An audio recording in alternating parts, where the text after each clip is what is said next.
House Speaker Nancy Pelosi and Senate Minority Leader Chuck Schumer are pressing the Trump administration to set aside at least $10 billion in small business rescue money for minority banks and other community lenders, saying they're concerned the aid is not reaching underserved, low-income areas. The demand from the top Democrats comes as administration officials revealed plans to limit the flow of government-backed loans amid fears that the funding, which is designed to avert massive layoffs during the pandemic, will soon run dry. Congress replenished the Paycheck Protection Program with $320 billion after an initial $350 billion in funding was exhausted April 16. Lawmakers agreed to carve out $60 billion for small lenders to dole out, but Democrats now say that might not be enough to ensure the loans get to some of the hardest-hit businesses. The program is set to begin accepting loan requests again Monday morning, and banks expect to unleash a huge queue of applications.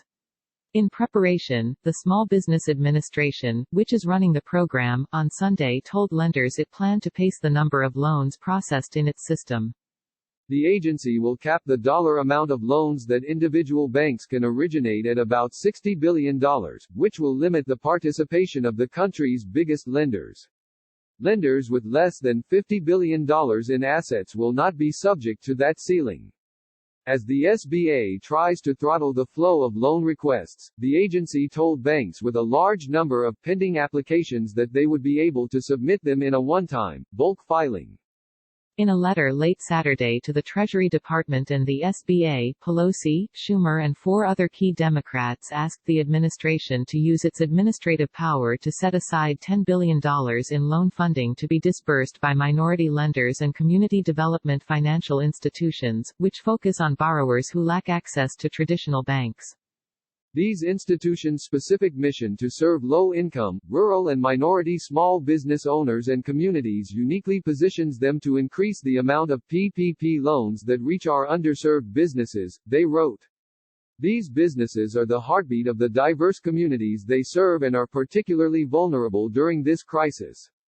Lawmakers who signed the letter included House Financial Services Chairwoman Maxine Waters, D. Califf, House Small Business Chairwoman Nydia Velasquez, DNY, Senate Small Business Ranking Member Ben Cardin, DMD, and Senate Banking Ranking Member Sherrod Brown, D. Ohio.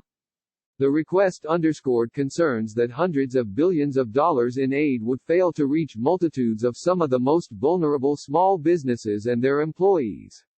The worries were compounded by the fact that large companies and firms with access to other forms of financing were able to secure the government-backed loans before the first round of funding was exhausted. The loans are enticing because they carry a 1% interest rate and can be forgiven if businesses maintain their payrolls for 8 weeks.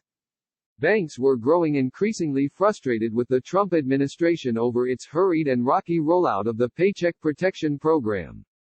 Treasury has taken the position that the latest round of funding will be enough to meet demand, which banks say is unrealistic based on the vast number of applications. Treasury Secretary Steven Mnuchin has said he expected this to be the last tranche of funding. Behind the scenes, Mnuchin and other Treasury officials have also told banks they believe it will be enough money, sources familiar with the matter said. A Treasury spokesperson said Saturday that the total funding for the program is expected to cover 60 million workers, which is the department's estimate of the employment of small businesses. This second round of funding for PPP has been set up to fail, one bank executive said. No one realistically thinks that there is enough money to meet the demand. There are threats from Congress about investigations and hearings while special interests apparently continue to lobby to gain access. Without clear rules and expectations, it is an impossible position for the banks. In their letter to Treasury and SBA, Senate Democrats said, neither the public nor policymakers are getting information in a timely or complete manner, and the administration's process for requesting funds and making changes is backwards. The first time Congress received a full data report on PPP was April 14, almost a week after the administration announced PPP was running out of funding and requested an additional $250 billion, they said. The lawmakers urged the administration to bolster transparency around the small business aid efforts, including the Paycheck Protection Program and separate economic injury disaster loans. They said they expected the SBA to publish the company names and addresses of Paycheck Protection Program borrowers and lenders, including loan amounts. This reporting is essential to making sure these programs are reaching all small businesses we intend to assist, they said.